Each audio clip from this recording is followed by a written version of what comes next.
I am so glad that Rod sent us this collection. It's been a long time in the making, I think. He's been writing for many years. He's been attending workshops, and the quality really speaks of a really dedicated um, life of looking at how to write poetry. And he gives us a wonderful range of insights and experiences. As Peter Sansom has said on the cover, he's written that rare thing, a poetry page turner. And Matthew Paul, who's also here, also comments on the way that he manages to be both enlightening and entertaining. So it's a really wonderful book, and we're so pleased we've published it.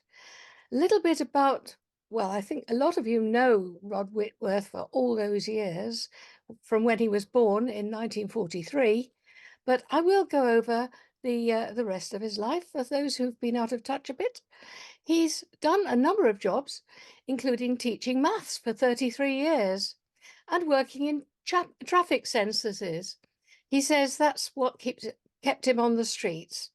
He currently works as a medical role player, and I had to ask him what that was, and it's a very interesting thing to do, actually. And you must ask him too.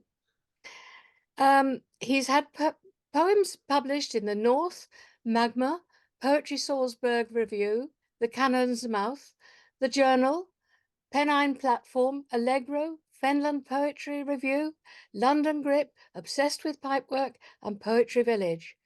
His poems have appeared in a number of anthologies. We've published at least one of them, including, though, those of Live Cannon, Fly on the Wall Press, and they've been displayed in Manchester Cathedral and Nostell Priory.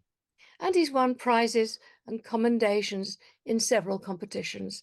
So, and he lives in Oldham now. We went up there a few weeks ago now, and it was so wonderful to meet such a warm and talented man, and Ange, his wife. And Ange, of course, designed the cover, or at least she did the drawing for the cover, because she's an artist as well. So we loved meeting them. We wish we lived closer. In fact, we would have a lot more dinners with them. So what we'll do this evening is we're going to start with Rod. He's going to read a section of his book. And then we're going to go to Matthew Paul. And after that, Rod will do another set. And Peter, another set after that, Peter Sansom. And then Rod will do a final one, and we expect to finish around 9 o'clock, I think, possibly a little bit later. So off we go, I think. Rod, would you like to read your wonderful book to us, please? Thank you.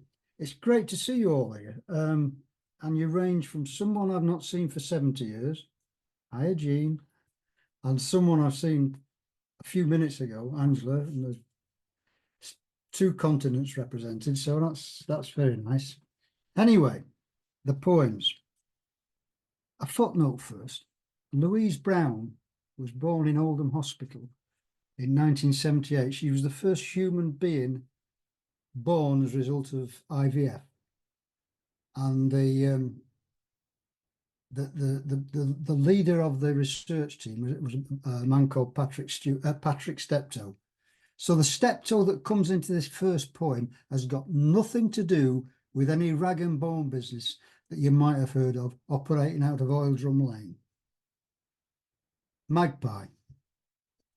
Magpie, eternal, founded our family in the years before there was a TV aerial for her to perch on, and I the main chance, the business concern of magpies everywhere.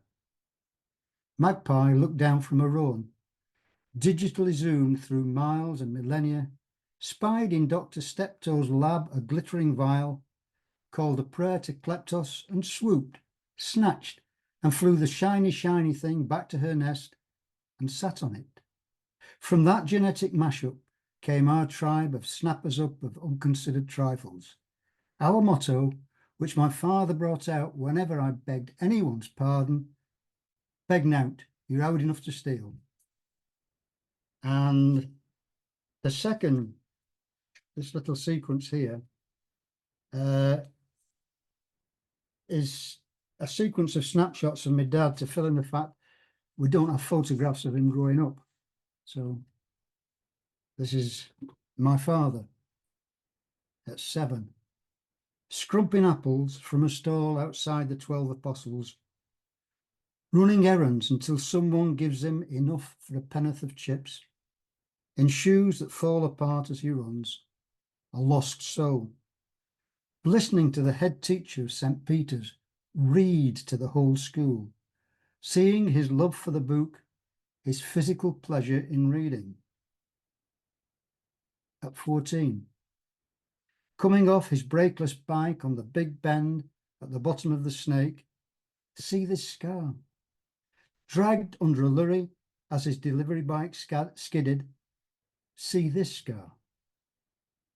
At 21, joined up now in khaki serge, side cap surfing brill-creamed waves, all is aslant, nose bent to the left, smile trying to restore the symmetry, the space between the top front teeth, inviting you in to smile with him and his comrades, artillerymen waiting to fire a gun.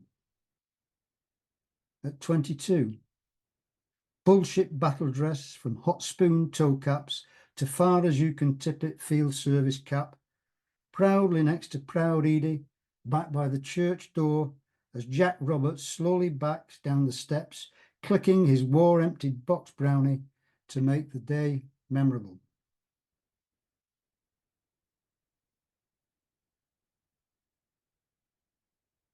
I bought a card for Mother's Day from Wordsworth's house. It played a Blackbird song when you opened it. This is called Blackbird. My mother loves to hear a blackbird song. It floods her mind with all of April's things, with tulips, showers, lambs and daffodils. She'll give you Wordsworth lines without mistake, though many mundane words elude her tongue today. And on imagination's wings, she rides her bike again on Cumbra's hills, confounding it with trips to Rudyard Lake and Dickie's tea rooms on its furthest shore. She went there solo. Other girls were too afraid. Again, she goes there on her own and meets the boys on tandems as before, in lake-reflected light that dances through her room in Hurst Hall residential home. This one, a pair of poems here. The first one is from a photograph that we have in the family, and the other one is a response to a painting in Manchester Art Gallery. Although it's an abstract painting, it somehow reminded me of the photo, some of the shapes and composition in it. So I paired these up. Dad in his garden. 1, the photograph. A twig of Cox's pippin wanders into the top left-hand corner. It's you and me on the bench. You'd call it a form, as you demonstrate. The end of a golf swing? No, you never played that. Holding a rod at the start of a cast? Could be. Dennis Compton twirling his bat before a stroke of timed elegance. Remember that Old Trafford day with dawn to dusk sunshine when he bobby-dazzled with South Africa's bowlers caught in the headlights? On this, your smile thins your lips and your eyes glitter tightly, but the blue has not disappeared. 2, after Li Yuan Chia. You're sat on your own now, and the Cox's orange pippin tree is centre stage, glowing, wondering about fruit. I've coloured your body to look like a shroud, but I know that's not yet. I've done your head as vivid a red as life allows, the life you grabbed from time you never let pass you by while the blue lasted. Salinger's Round. I asked my mother to dance. She got out of her chair, said, "This is Sellinger's Round. They taught it us at Fairfield Road School." And she danced a dance that had the look of a time when dances were called things like Sellinger's Round. Then she sat down. I said to my mother I wondered, and she picked up the meter and recited the full wonder of Wordsworth's daffodils, every verse complete, and then she stopped. I asked my mother, "What did you do today?"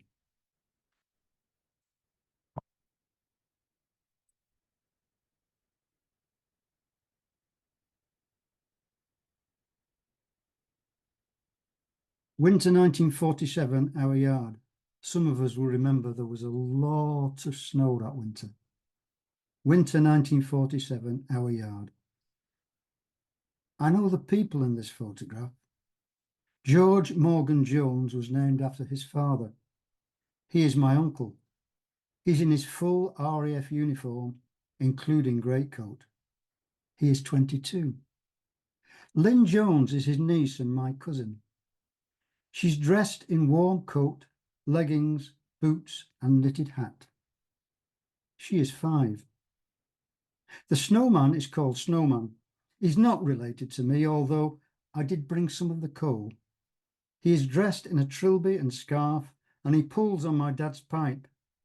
He is less than an hour old, which in Snowman's years is old enough to smoke. The cousin referred to, Lynn, very close with, she's not able to be here tonight for health reasons. She was, during the war, our mothers moved into the same house while the men were away in uniform. And so we spent, she's about a year older than me, we spent the first couple of years in the same, growing up in the same house. So I always felt close to Lynn for that reason. And she's now the only person left who's known me all my life. Isn't that a thought? So, raising the Titanic took 127 years. Cabin 43A alone yielded The Rushes of Paul Robeson's screen test for the role of Shane, The Life and Opinions of Tristram Shandy in the Greek translation by Cavafy, a half-finished letter from a Mr. Charles Craig to the ship's captain, complaining about the quality of the braised pork and the loud playing of the ship's orchestra, a portrait of Andy Warhol by Marilyn Monroe in an edition of 128, a bottle of G's Coughlin Linctus, Vincent's hearing aid, 3 anonymous poems, an uncompleted application for insurance against being in a shipwreck, 6 pounds of Kendal mint cake, The Still of the Night, Tom Paine's Bones, the joint winner of the Whitby Open Poetry Competition, The Last Words of William V, Blackpool Tower Ballroom, Da Vinci's Bicycle Stuck in Second Gear, Dumbo, Foucault's Pendulum, Lord Lucan and the Flea Circus that occupied his later years, the Lindisfarne Gospels, Tauber's Voice, Beryl Formby's reply to the South African official, the scale of C major, a bowl of rhubarb crumble, the man who forged the nails for the Trojan horse. The bread knife Gran Jones used to slice the loaf tucked under her left arm, providing the subject of my cousin Lester's impersonation at every family gathering until his death. The next one refers to some stepping stones in Upper Mel that take you from the canal into the village over the River Tame. Stepping. Between the stones, water in an oil dance. Old leaves pinned in eddies. Dylan loops across a pantomime song bouncing ball of a boy. Tia sings. Breath hangs held by the calm cold. And Stella in my arms settles warm as a good book. Last time I was here, Ange was filming dismembered dolls drowning in side pools. Nested. Now, do you remember that long 2020 spring when we were in lockdown and the weather was smashing, wasn't it? Nested. Now a long-tailed tit, a comma in black, pink and white, flies from the garden's corner, round the side of the house, as my head's still playing Charlie Parker's solo on Confirmation. House sparrows dip in and out of the beech and laurel hedge. Someone revs a trail bike on the estate behind me. This tea tastes good, and I lean back in the garden chair. I've stopped chasing utopias and don't know whether that's good or bad, but I know I'm home. The sparrows and the tea and Charlie Parker confirm it. Easy living. Sometimes it's like riding with a tailwind along the Vienne Valley, no serious hills, and those white flowers in the river that tell you it's June. On a day when the chain you oiled that morning moves across the gears with no fuss, and the quiche from the Porte de Pile bakery rests well in your belly, and the blackbird on the roadside outcrop doesn't miss a note of its song as you pass 2 feet away, and the sun on your arms and legs is mild, and there's no sweat. Sometimes it's not. On the 24th of April, 2013, Rana Plaza, an 8-story commercial building, collapsed in Dhaka, killing 1,219 people, mainly garment workers making clothes for global brands.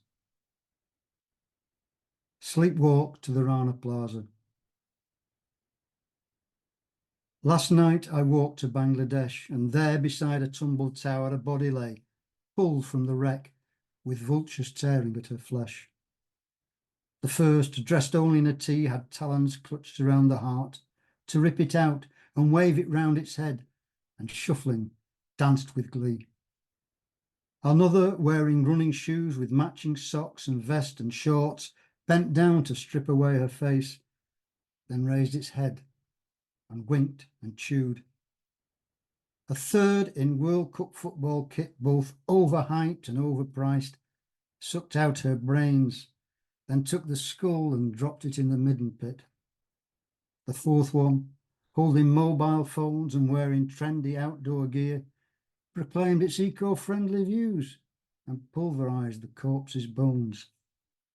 The last, who wore a business suit that once was smart, now streaked with blood, removed her name. Now all was gone.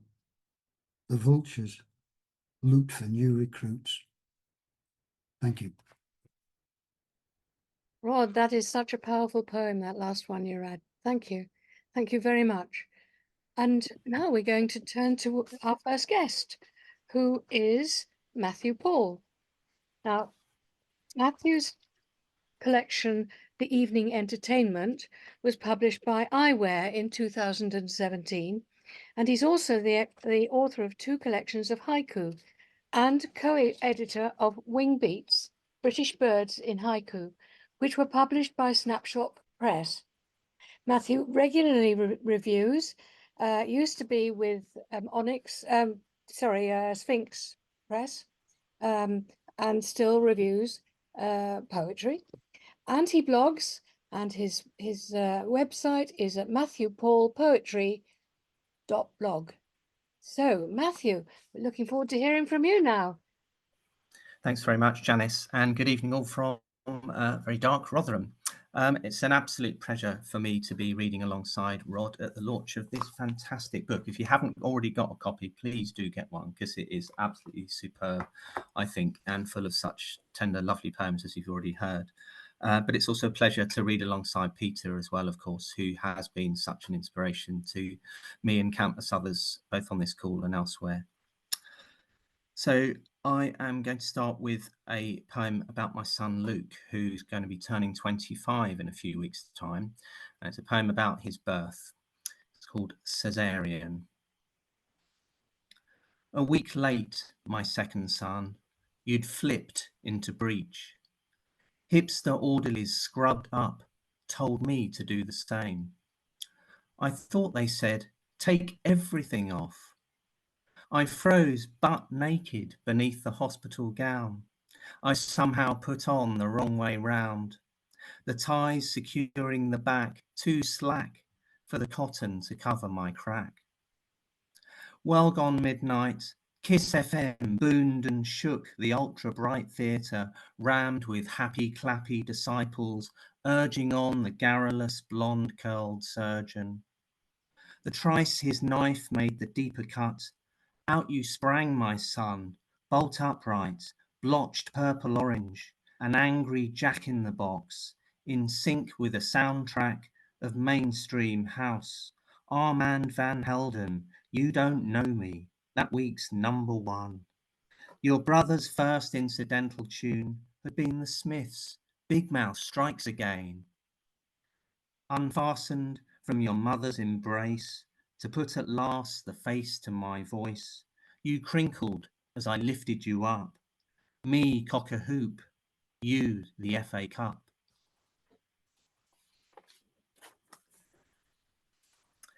So now for a tale of everyday goings on called The Prang.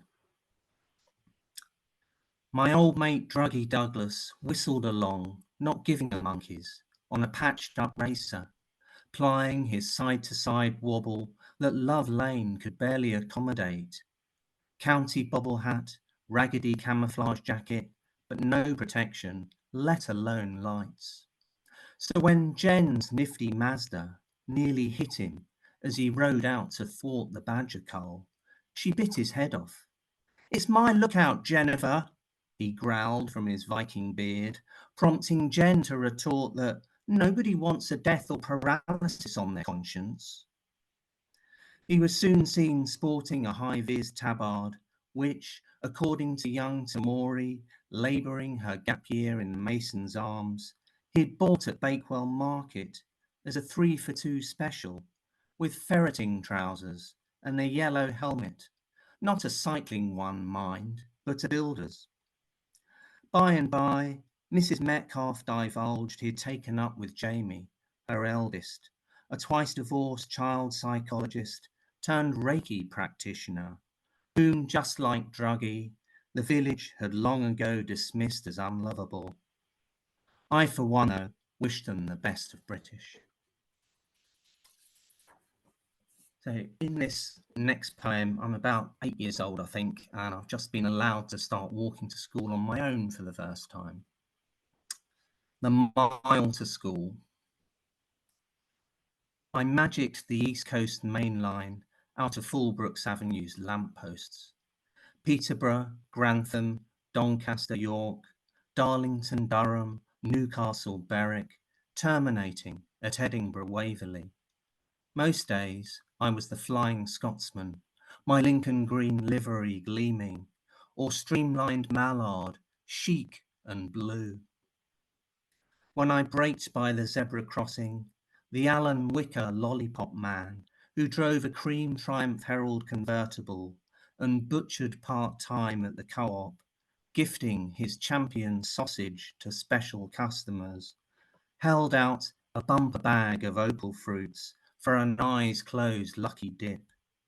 I longed for strawberry or orange, learnt instead to savour the decadent tartness of lemon or lime.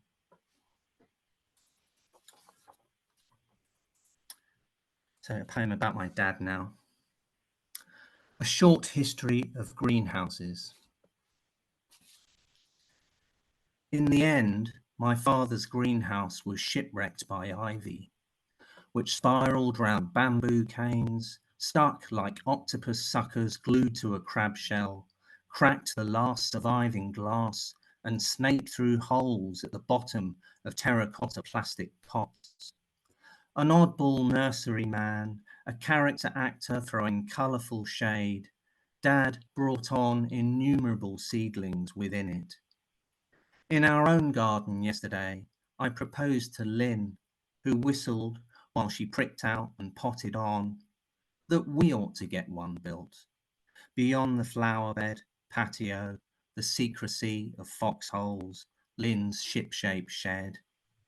It all depends upon the sun's trajectory, she said.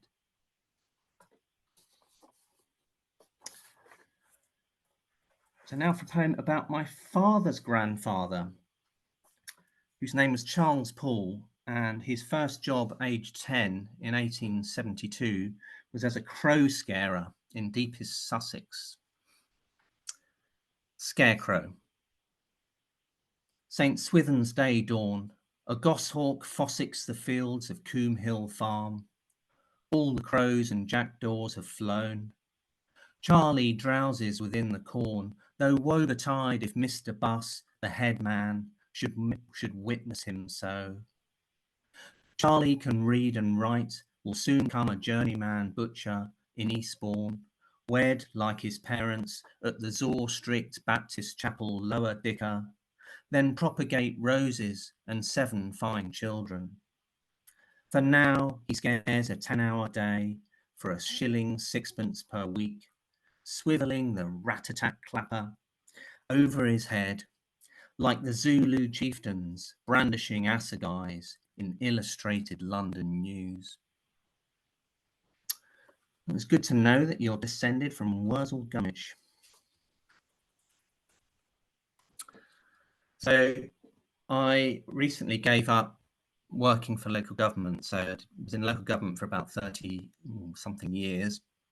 And for the last 10 years or so, I found myself more and more often going to leaving do's, which were always very interesting occasions, I thought. So here we go, the leaving do.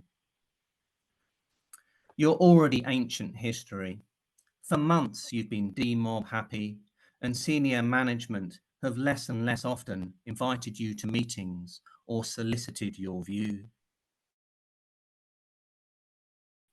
So here you are yet again, though this time unexpectedly for your turn, in the Fox and Hounds, where your deputy reserved an area from 5 p.m.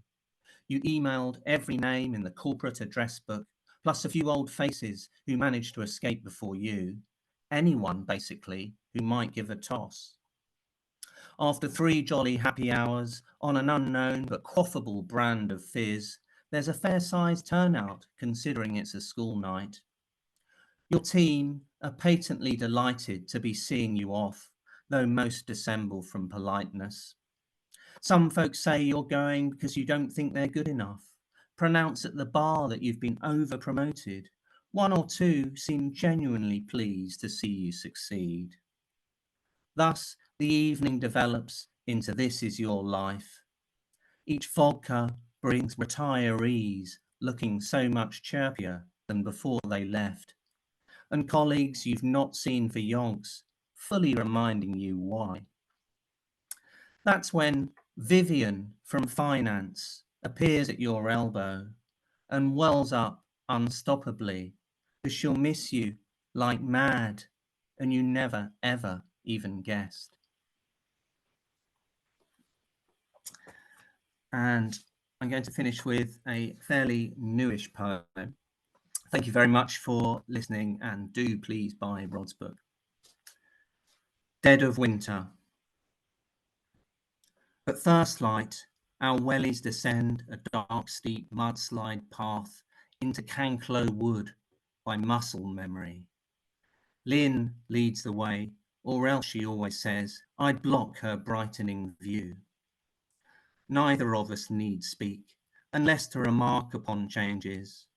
A wind's whisper warmer and lighter than yesterday, within the maze of pipe-cleaner birch, gurning sessile oak, and stalwart holly.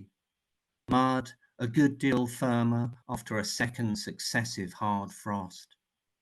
Because walking is conducive to mind-forgetting mindset, loosening it up to take disjunctive leaps in silence.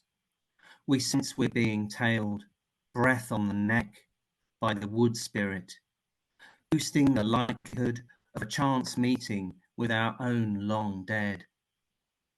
From the top, city lights kaleidoscope for miles. Even at this hour, steel mills still clatter and pound. When Lynn's parents, Pat and Ted, moved out of earshot of Attercliffe's perpetual hammer, they couldn't sleep soundly for months. The woodscape's undergrowth hides a Bronze Age barrow.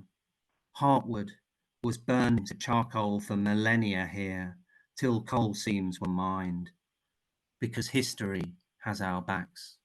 Thank you, Matthew. That was a lovely reading. I really enjoyed all the poems. Fantastic. Thank you. So now we're going back to Rod.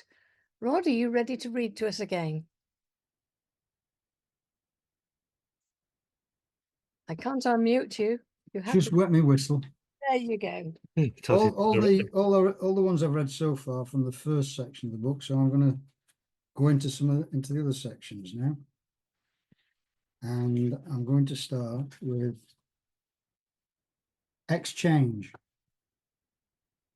It was a morning like this, as winter departed and trees welcomed back the hint of leaves, pale greening their branches, while the frogs humped or got squashed on their race to the orgy, and the slugs advanced. And we first swapped smiles. I kept yours here, just here. Omar Khayyam, the 11th and 12th century Persian poet, was also an important scientist, mathematician, and astronomer. And that's what's behind this one this year. 1. When Omar Khayyam drew up his calendar based on his calculation of how long it took the Earth to orbit its star, he didn't know that after 9 centuries and one major change that caused riots for lost days, we still would not have his accuracy. 2. When Omar Khayyam drew up his calendar, he didn't know he should have plotted that night in Amsterdam when you knew and let me know. 3. When Omar Khayyam drew up his calendar, solved quadratics and cubics, hinted at quintics, he didn't know that people would deny science in the name of his faith. You knew that I was the square root of -1 and let me know in no uncertain terms. 4. When Omar Khayyam drew up his calendar and allowed ample days for red wine, a book of verse, and thou, he didn't know that you preferred white. You knew, though. Duet. He stood on the roof with a saxophone, said, from here, I can see 3 counties. The saxophone looked him in the eyes, said, Oobliuba, Bakshua. He stood on the roof with a saxophone, said, Lancashire, Lanarkshire, and Meath. The saxophone looked him in the eyes, said, or Rooty, hit me on a bebop. He stood on the roof with a saxophone, said, but I can't see Orange County. The saxophone looked him in the eyes, said, a klugel mop, tooty. He stood on the roof with a saxophone, said, not even when the sun shines. The saxophone looked him in the eyes, said, rada, cement mixer. He stood on the roof with a saxophone, said, me, applearchi, boom bop shabam. The saxophone looked him in the eyes, said, now you're talking. And there's a bit of jazz in this one as well, but it's mainly about a very good friend of my school days who shared my first name. Names, you know. Names. It was Rod, the other one, the one who listened to American radio on his communist dad's shortwave, who one bright April morning, between the 53 bus stop and school, said, you've got to listen to this bloke, a pianist, Thelonious Monk. He's something else, another world. I told him no one could be called Thelonious Monk. It took me 2 years to find out he was right. on both counts. What he didn't know, though, was that Monk's middle name was Sphere. By the time I knew that, the car Rod was travelling in had crashed into the lamppost. The next is a response to a Rembrandt engraving. It's self-portrait in a cap with eyes wide open, and it was done in 1630. Spark. See him, quite Jack the lad, once my apprentice. He did this one himself with acid, then maybe a Burin engraving bolder marks. I welcomed him, old Harmon's son, into my studio. So quick to learn he was, outshining all the others I was teaching. That face, the open eyes, the parted lips.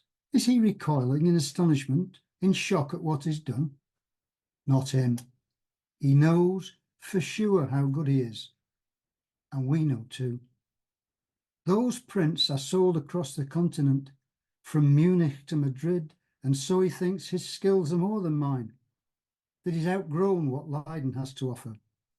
Come next spring, he's up in sticks for Amsterdam, for fame and fortune, painting portraits, richer pickings of money, and that shadow reputation. You solid citizens of Amsterdam, be warned. You've changed the way you see yourselves. This next one, a friend, Win, suggested to a group of us that we write poems in response to the song Fly Me to the Moon, written by Bart Howard and made famous by Frank Sinatra. So this is called Billionaires in Space. Fly me to the moon to be the guest of Elon Musk. Let me be with Bezos too, those with the Midas touch. In other words, join the gang. In other words, make me wealthy. Fill my life with stuff and let me spend forevermore. That is all I long for as I watch my fortunes soar. In other words, sell my soul. In other words, I'll exploit you. Fly me to the moon on Richard Branson's rocket ship. Zuckerberg will be there too. We'll all enjoy the trip. In other words, join the gang. In other words, make me wealthy. Fly me to the moon, where all the business laws are lax, where unions aren't allowed, and I can pay no tax. In other words, sell my soul. In other words, I'll exploit you. And this last one is a response to a translation. Rifat Abbas is a Pakistani poet who writes not in Urdu, his language is Siraiki.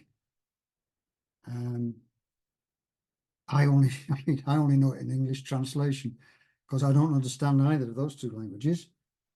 But I so loved the form of it and the tone of it and what it was talking about that I pinched it. And I pinched a line as well because it seemed the right thing to do. It's called In Times or Stead of War. Under the dome of the world, look at the blood we share, my friend. Even if we don't share a tongue, let us speak together, my friend. Even if words fail, let us hear each other, my friend. Even if the dome is torn, let it shelter us, my friend. Even when that blood is spilt, let us reach out for peace, my friend. Thank you. Thank you, Rod. That was lovely. Beautiful poems. Really enjoying it. And now we're going to hear from Peter Sansom. And so Peter is co-director with Anne, his wife, of the Poetry Business in Sheffield, where they edit the North magazine and Smith Doorstep books. They have a new program of digital workshops and poets in residence, and it would be great if people would like to go to the Poetry Business website for details. Their book and pamphlet competition and new Poets Prize are open now. Both are closing at the end of February. Peter's own books are published by Carcanet. Most recently, his most recent book is Lanyard. So it's over to Peter. Peter Sansom, please. Thank you, Janice, and thanks very much for inviting me. It's like Matthew, it's great to read alongside Rod. Though unlike Matthew, it's also great to read alongside Matthew, and it is both of them. They're similar poets in some ways, Matthew, and if you don't mind me saying, Matthew and Rod. And they may not be the best poets in the world, but I think they are. They're exactly my taste. And Rod's poems are actually very varied, as we've been hearing. I'm going to read a couple of poems that I know Rod likes because they're not by me, but they're by people that me and Anne publish, but are now deceased, and it was nice to get them. I enjoy reading them. I'm also going to read a poem that I think Rod likes. And I know a couple of people in the audience, might be Placido and Matthew actually, like this poem. And I'm going to take the opportunity to indulge myself by reading it twice. I'm sure I said to Matthew and Rod, why don't you read some of them twice? But people don't do that because they think somebody's going to shout, oh, I didn't want to hear it once. Anyway, Millhouses Park. Meanwhile, Millhouses Park is just up the road from us. It's the middle-class part of Sheffield, a middle-class part of Sheffield, so we do have to drive to get there. And there's a boating lake, and where grown men have remote control boats. And me and either children or grandchildren had one of those sailboats, not a remote one, you know, one of those that you can get from the seaside. Anyway, Millhouses Park. Meanwhile, a toy boat bobbed out on the pond, sailboat among the remote controlled. I listened down to that scale, waves it braved, barely ripples. The crew were at my side, the boom swung to duck under, the spray was an adventure. A pond in a park is childhood, the far bank a lifetime away, unbelievable. Look at the rain marking the surface. Look at the time. Millhouses Park. Meanwhile, a toy boat bobbed out on the pond, sailboat among the remote controlled. I listened down to that scale. Waves it braved were barely ripples. The crew were at my side. The boom swung to duck under. The spray was an adventure.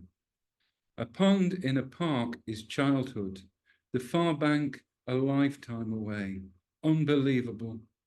Look at the rain marking the surface. Look at the time. And I'm going to read a poem by Stanley Cook. Rod and I share a liking for, and I think I don't hope Rod won't mind me saying, I think we both learned from Stanley Cook. And one of his and my favourite poems of Cook's is called Crow Edge, which is just up the road again, but a different direction towards Penistone. Crow Edge. This is the village that bumps his head against bad weather high up on the moors. Trees lower down, assaulted by the storm, are in a flap. The wind turns up the paler lining of their leaves, darkened above by rain. Gusts frizz the surface of water streaming down the side of the road. Here at the top, insulated in the car, I feel it stagger as the storm emerges from gates to fields and gaps between the houses. But on the treeless moor, wire-haired with tawny grass, there seems no sign of struggle, till, seeing a man, the only soul about, with his overcoat off and held in front of him against a driving rain, I guess that the pressures on this place, where everything is tight as a door kept shut, I guess those pressures prevent that door being slammed. I'll just read the opening of that again. This is the village that bumps its head against bad weather, high up on the moors. Trees lower down, assaulted by the storm, are in a flap. The wind turns up the paler lining of their leaves, darkened above by the rain. Gusts frizz the surface of water streaming down the side of the road. Here at the top, insulated in the car, I feel it stagger as the storm emerges from gates to fields and gaps between the houses. Stanley Cook, born in 1922 near Doncaster. He taught at Huddersfield Polytechnic.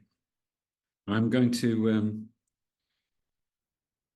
read another poetry poem. I don't know if anybody there knew Sarah Maguire.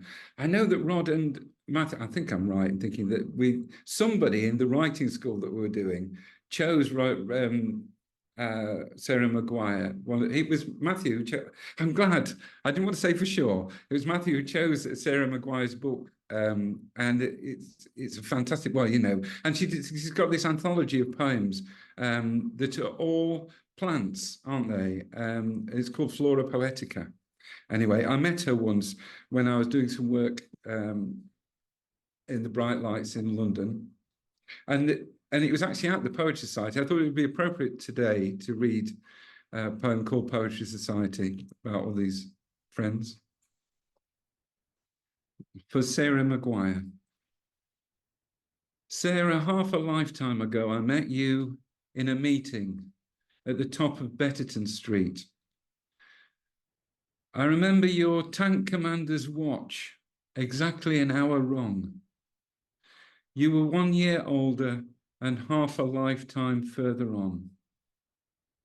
I think we made each other frivolous, though you were serious in your art, just as I imagine in how you lived. So many people spoke because of you. Except for poems, I only knew you were a gardener. Your project was nurturing also a public space, your words there in the soil, so many cuttings and changings, a sort of translation. You said translation was the opposite of war. We said our paths must cross in this small world, but I met you again only in poems, your own, unmistakable, and those Latin names gathered in Flora Poetica, the real meaning of anthology. Opening it today is to step into bright shade, so many perfumes, and the promise where no day was. Though in that society there was a roof to sit out on in the sun, to talk and drink and read in the middle of London, in the middle of all those words and reputations. Your own, not least, now your work outlives you, all that unbelievable short time ago.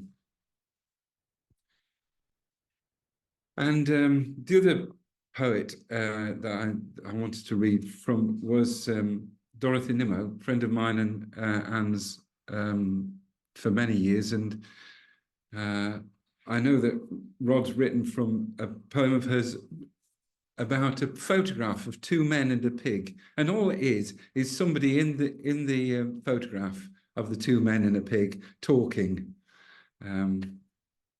So this is Dorothy Nimmo. Two men and a pig. My name is Joseph Henderson. My brother here is Matthew Henderson. Pig's name is MacDonald. I was called after my father. Matthew was called after our uncle. Pig was called after the hamburgers. I weigh 12.5 stone. Matthew weighs 13 odd. We haven't weighed the pig yet. I am 46 years old. Matthew is 44. Pig is 10 months. I am wearing wellies, working trousers, jacket and a cap. Matthew is wearing boots, waistcoat and no jacket. Pig is naked. I am standing on the left. Matthew is standing on the right. Pig is upside down in the middle. I am smiling. Matthew is smiling. Pig is not smiling. Oh dear. I'm going to read one more poem, I wasn't sure which one to do, and then Rod told me by mentioning the daffodils in that fantastic poem of his. That effect that Wordsworth's daffodils has got. Anyway, so this is it details where Wordsworth met, where Wordsworth went with his sister to see the daffodils by the side of Ullswater, and then later on, you know, there's a famous bit in the prelude where he goes out at night in the summer with a rowing boat. I'm just going to read half the poem, I think, because it's quite long. This, I'll read the second half twice. The mountains keep their snow and take no notice. We walk there, St. Sunday Crag, and sometimes Brothers Water with its story. But that was yesterday, the Ice Age. And it's this black in the moment depth of water that we motor out on now in our beanie hats and scarves. Its talent or its look, its character or its fate. Step from a wind-chilled ferry in February, unsteady into a rowing boat one schoolboy summer night in this vale of Patterdale. So this is the thing that I'm imagining being Wordsworth, everybody has done it at some stage, I imagine. He was one of the most boring people on earth, wasn't he, evidently? But, you know, he did have his good moments. And then I detail going to being Wordsworth, rowing out into the lake, which is what I'll start and take this poem to the end, and then Rod's going to read again, isn't he? The mountains keep their snow and take no notice. We walked there, St. Sunday Crag, and somewhere Brothers Water with its story. But that was yesterday, the Ice Age, and it's this black, in the moment depth of water that we motor out on in our beanie hats and scarves. Its talent or its look, its character or its fate. Step from a wind-chilled ferry in February, unsteady, into a rowing boat one schoolboy summer night in this vale of Patterdale, so still that the oars echo and ripple down the years. Heavy, but you get the hang of it and pull through the stolen darkness.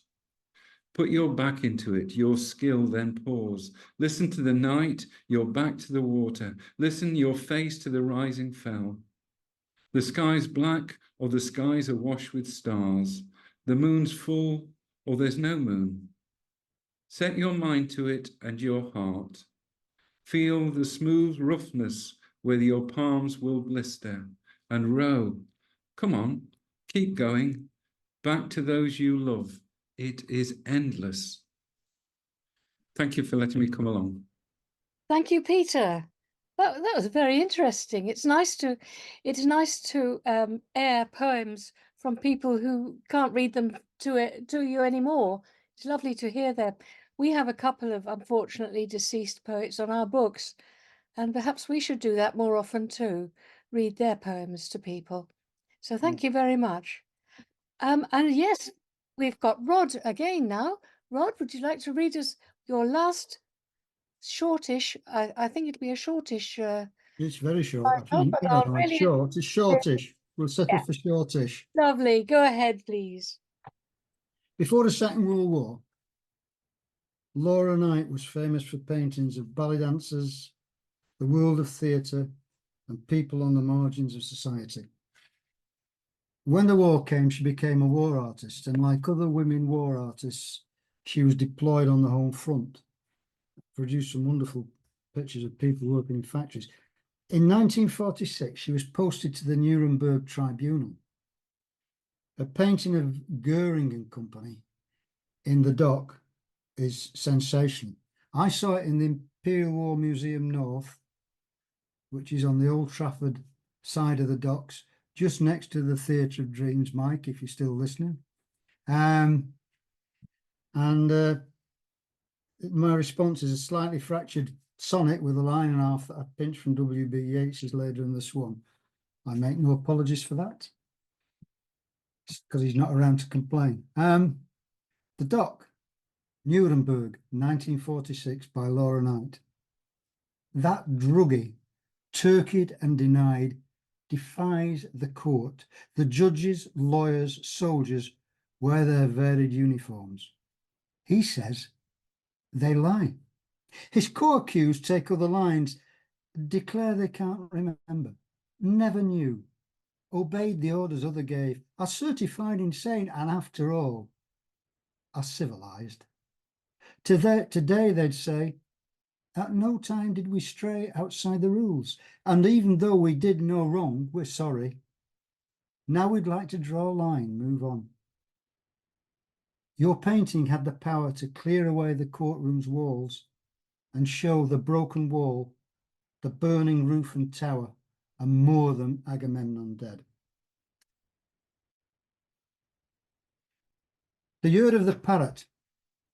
This is the year of eating parrots, feathers, beaks, claws, and words. Spit out the parrot's feathers, wrap them in sounds you want to hear, the rhythms of their flight. Spit out the parrot's beak, eat everything the earth throws at you, seed, stem, and leaf. Spit out the parrot's words, form them on paper, it's only paper, to clang and chime. This is the year of eating parrots. I've kept the next poem till almost the end, knowing that it's a particular favourite of Janice and Donal. And I'm going to read it. Demobbed. Go on. Hold his hand. You'll be all right. I looked at the man in the new suit they'd told me was my dad, and I walked at his side, hands in my pockets. We stepped into the street, his right hand steering Megan's pram with ease and command, past croppers with the pigeons, and I walked at his side, hands in my pockets. Down Platin Brew, round the curve, over the culverted brook, and a hard shove to the road to Daisy Nook. Me, walking at his side, hands in my pockets. Past the milk farm, Whiteheads, and the field with the pond and reeds, the greying April snow. I walked, my right hand warm in his left hand. Day we switched off the machine, I told him they'd arrested Pinochet, though he was past cheering, and he lay, his right hand cold in my left hand. And finally, riffing on a folk rhyme, 1-4. He was walking away when I noticed the wings. Furled they were, but still visible against the dark blue hoodie. I don't believe in angels, but it does make you think. I called him back, asked him to intercede. You're asking a lot from a magpie, he croaked, then flew off. Made me feel sorrowful. I wished he'd had a friend. Thank you. Rod, we love those last two poems. The demobbed one should have won one of our annual competitions, but we weren't the only judges, unfortunately. And the external judge made you go second, so it wasn't fair. However, there you are, and the magpie one's great fun. That's the one that ends the book, isn't it? Yes. Yeah, it's lovely. Thank you, everybody, for reading. Lovely, lovely readings, Matthew and Peter, and of course, Rod. And thank you, all those friends and relatives for coming. They're fantastic. So I thank you all for coming and listening, including that disembodied person that's just spoken about recording in progress. And I'd like to thank you, Matthew and Peter, for reading your fine poems, for the kind things you've said about my poems, and above all for your help, guidance and support over the years. And thank you to the many who have also provided such support, some of whom are here this evening. Much appreciated. Thank you to my family for being, the birds also. Thank you to Ange, who bears the brunt of my angst and my silliness. And it still counts. And thanks to Ange as well for the cover of the book. I want to thank Janice and Donal, obviously for publishing my collection and hosting this launch, because you all know about that. But I want to thank you two for all the things you do for poetry. For instance, if there are any of you who don't subscribe to the weekly Dempsey and Windrell new email newsletter, you don't know what you're missing, especially if you like to hear poets reading their poetry aloud, or other people reading the poems of aloud. There's always a good swatch of video and audio things to listen to. As I say, if you don't know what you're missing, and it's a good time to do it. And that's a lot of thanks. Mayakovsky said, the poet is always indebted to the universe. So thank you. Thank you. Thank you.